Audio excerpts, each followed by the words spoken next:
Uzun bir dönemde, yani 15 yılın üstünde oluyor tahminimse.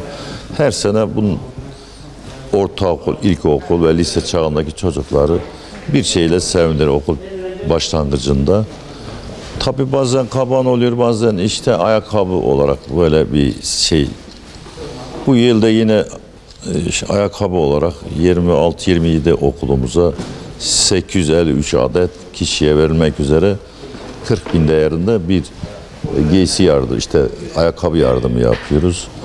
Bunun için çok fazla söyleyecek, genellikle toplum ve okullarımız da bildiği için bu geleneği devam ettiriyoruz. İşte gücümüz yettiğince, imkanlar çoğaldıkça daha çok vermeye çalışacağız.